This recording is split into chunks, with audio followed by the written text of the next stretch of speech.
আজি আমি দিল্লী জনতাদল অসমৰ ছয় সংগঠনে জনজাতিকৰণ কামত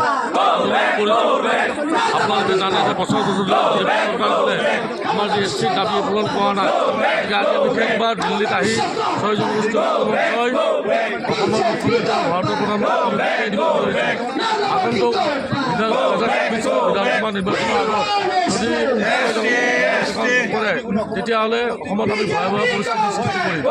আজি ইয়াতে আমাৰ ছয় জনগোষ্ঠী সংগঠনৰ সকলো নেতাকৰ্মী আহিছে। আমি এই চৰকাৰ ভাৰত চৰকাৰক আহ্বান জনাব বিচাৰিছোঁ অতি শীঘ্ৰে অসমৰ ছয় জনগোষ্ঠী অসমখন সুৰক্ষিত হৈ থাকিব।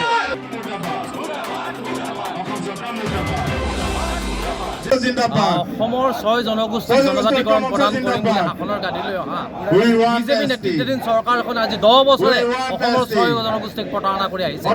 ইতিমধ্যে নিজকে ছুপাৰ CM বুলি প্ৰতিষ্ঠা কৰিবলৈ খোজা আৰু বিশ্বগুৰু হিচাপে প্ৰতিষ্ঠা কৰিব খোজা নৰেন্দ্ৰ মোদী চৰকাৰে অসমৰ ছয় জনগোষ্ঠীক আজি 10 বছৰে যি প্ৰতাৰণা প্ৰবঞ্চনা কৰিছে তাৰ প্ৰতিবাদত আজি ছয় জনগোষ্ঠীয় ৰাইজে দিল্লী যন্তৰ মন্দিৰত আমি প্ৰতিবাদ সাব্যস্ত কৰিছোঁ আৰু ইয়াৰ পৰাই শেষবাৰৰ কাৰণে আমি অসমৰ সৰ্বশ্ৰেষ্ঠ মিছলীয়া মুখ্যমন্ত্ৰী হিমন্ত বিশ্ব শৰ্মা ডাঙৰীয়াক এটা কথা প্ৰত্যাহ্বান জনাব বিচাৰিছোঁ। যদি 26ৰ আগত চুতীয়াকৈ প্ৰমুখ্য কৰি ছয় জনগোষ্ঠীৰ ৰাইজক যদি জনজাতি প্ৰদান কৰা নহয়, অসম যদি এখন জনজাতীয় ৰাজ্য হিচাপে ঘোষণা কৰা নহয়, অসমৰ থলুৱা ভূমিপুত্ৰ মানুহৰ যদি অধিকাৰ সুৰক্ষিত কৰা নহয়, তেনেহ'লে ইয়াৰ উচিত প্ৰত্যুত্তৰ অসমৰ থলুৱা ভূমিপুত্ৰ ৰাইজে তেওঁলোকক প্ৰদান কৰিব। আৰু ইতিমধ্যে ভূমিপুত্ৰ ৰাইজসকলৰ মাজত তেওঁলোকে বিভিন্ন ধৰণৰ ৰাজনৈতিক উচতনিমূলক বক্তব্য ৰাখি আমাৰ মাজৰ যি শান্তি সম্প্ৰীতি এই শান্তি সম্প্ৰীতি বিঘ্নিত কৰাৰ চেষ্টা চলাইছে।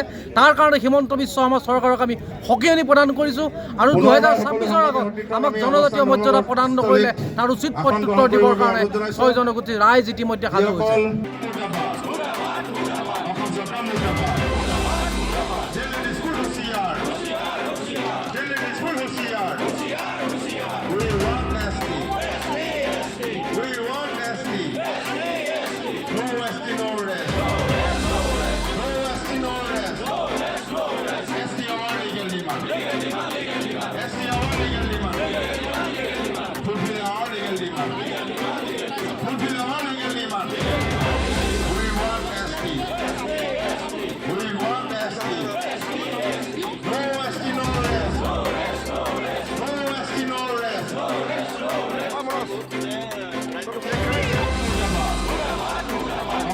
Mustafa.